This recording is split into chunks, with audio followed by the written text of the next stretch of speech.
First of all, let me say good morning. I'd like to call this press conference to have a conversation with the media about the dues increase. And whilst I do understand from one of the media's point of view, because we have invited all media, and the challenge from their point of view, they want to know why they should come to the press conference to hear her one-sided story. But as a reporter reached out to me over the weekend asking about the dues increase, and I said to him, instead of me just giving you the answers, maybe we'll have a press conference on Monday or Tuesday concerning the dues increase. So yesterday at Executive Board, decision was discussed about the dues increase. And what I'm here to say to the media today is just give you a brief overview as to what the normal process is for a dues increase or something like that needs to take place. But let me just first of all say that rule number 2 of the Constitution says that the BIU is to secure the complete organization in the union for all workers employed in trades, industries, crafts, and occupations. And rule number 2B also says to obtain and maintain just, proper salaries, wages, rates of pay, hours of work, other conditions of employment, and generally to protect the advance and interests of its members. So the BIU, whether or not a lot of people realize it, is a business. And as a business, we have operational expenses.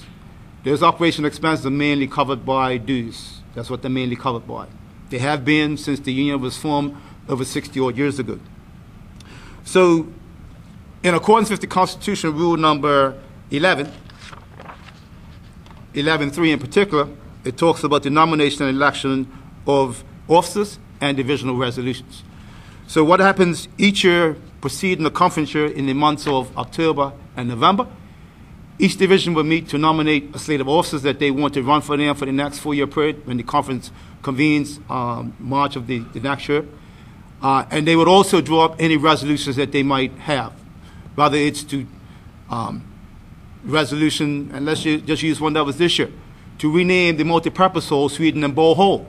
That was just one of the resolutions that was put forward. We also had a resolution put forward that we should have a dues increase. And as a result of that, any resolution that's adopted by the delegates conference, there has to be a special delegates conference called to address those resolutions that have been adopted. So on June the 5th of this year, we had convened a special delegates conference to look at the dues increase that was put on as a resolution in the conference that was held on March 13th and 14th of this year. And as a result of that, there was a resolution put forward. Every division was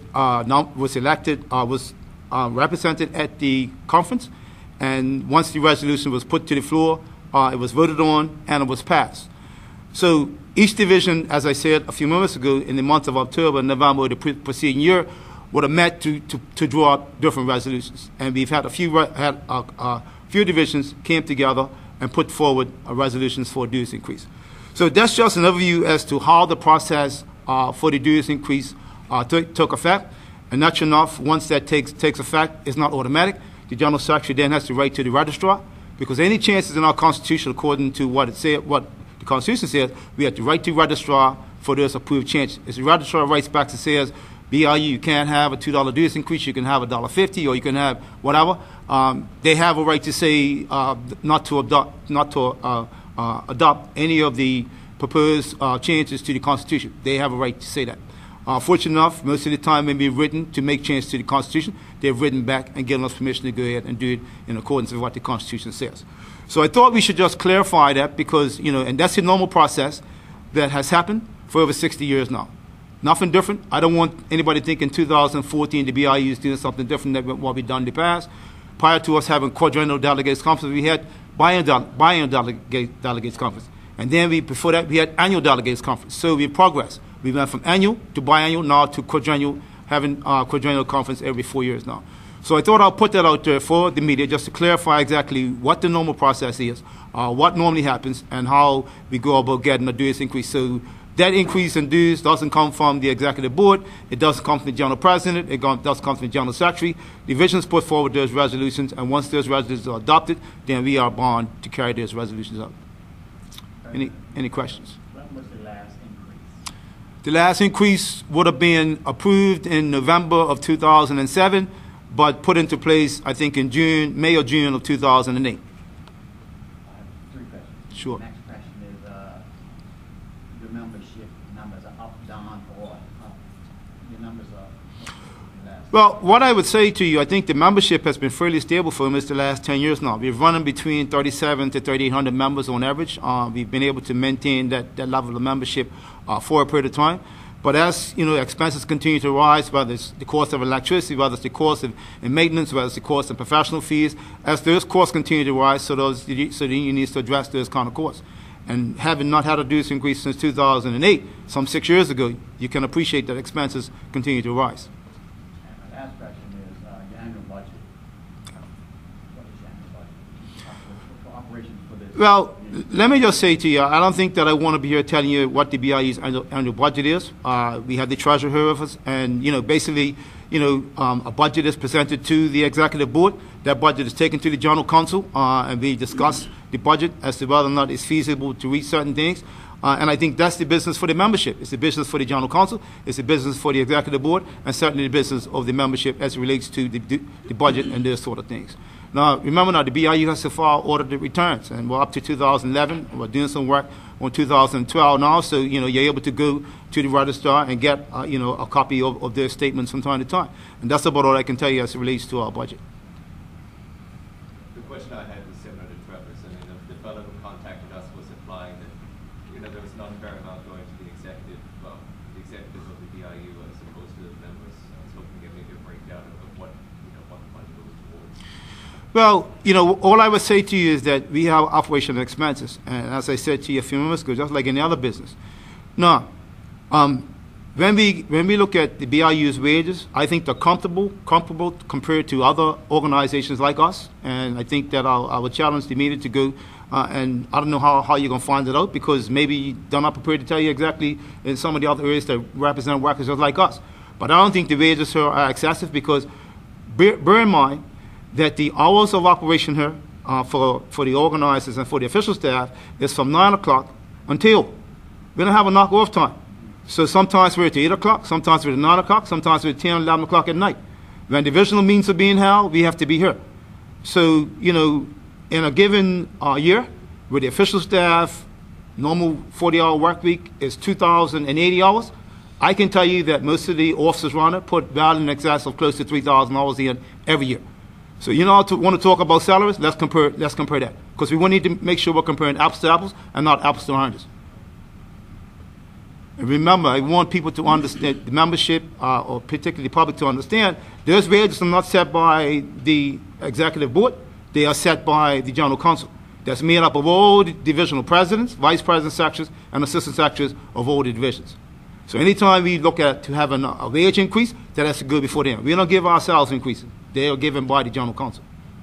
What's the feedback coming back from the membership about the $2 increases? Well, whilst we do understand that, looking at the increase itself, and I saw in the paper yesterday that, the $2 based on it moving from $12 to $14 represents about a 16.5% increase. We do recognize that it is, a fairly big increase.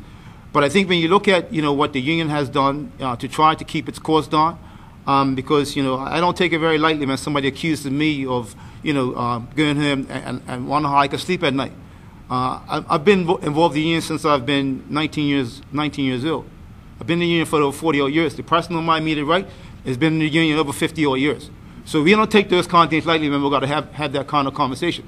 And what's very encouraging for us is that, when you have a hotel worker call us and give us the encouragement about the dues increase and need for it, because appreciate and understand, this organization doesn't belong to the general president, doesn't belong to the general secretary. It belongs to the membership. So anytime we're trying to get an increase to take care of operational expenses, is to take care of the members' business. This is their business. We have 7 city properties. All the union assets belongs to the membership. So when we're talking about increasing dues from $14 to $2, it's basically to run their operation.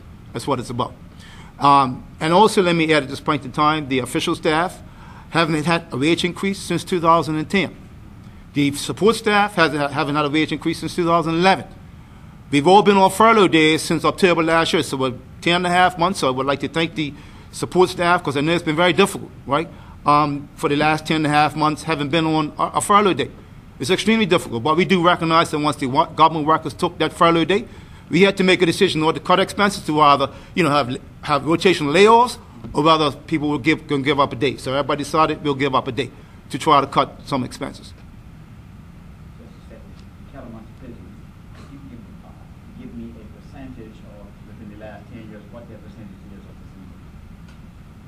sorry, what was that? Would you be able to give me a percentage of the increase?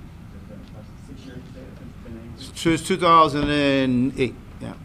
What? I'm not sure that. What percentage of what? What do you want? The increase percentage, I mean. The last increase we got? Yeah. No. Let's $2, what percentage would be, of the annual last 6 years? Yeah, let's look at it. Let's look at it this way. If you look at the rate of inflation, because that's basically what we compare a lot of things to, and the rate of inflation right now is extremely challenging because we have a lot of wage freezes taking place. We've got people taking deductions in salaries or what have you. But from 2008 up until 2013, the rate of inflation grew by almost 15.5%, right? So if you want to compare the dues increase, it's 16, so it's just about 1% above the rate of inflation when you compare it to that last 6-year period. That's what you're looking for? Absolutely. Cool. Any further questions? I mean, the letter writer to us, one of the points that was raised was the lack of consultation, as he put it, but as you're saying, this decision came from the divisions of their meeting when was that meeting? October and November. Each division has to convene a meeting in the months of October and November preceding the conference year. And if you schedule a meeting and you don't have a quorum, then you schedule a second meeting. And the way how the union constitution operates is that the business of the union has to go on. So once that notice goes out for that first meeting, if they don't have a quorum, after half an hour, the quorum drops to like 25%. If they can't get a quorum after half an hour, then they reconvene a second meeting. And the members that show up for the second meeting constitute a quorum for them to go ahead and get the business done. So this idea was put forward by the divisions back in their last meeting in October. What either? The dues increase? Yeah. No, it's a resolution. Not the either. I don't want you to print either. Get it that the Constitution says that in the month of October and November preceding the conference year, the members meet to draw up resolutions that they would like to have adopted at the Quadrennial Delegates Conference that's going to happen in March of the next year. Resolutions. They also elect delegates to represent them at the Quadrennial Delegates Conference. And that's a very important point because depending on your number of members, you can have delegate proportions there, but no division can have any more than 10 delegates. So for the conference that happened this year on March 13th to 14th, we probably had an excess of somewhere between 35 to 38 delegates that represented some 18 divisions of the BIU.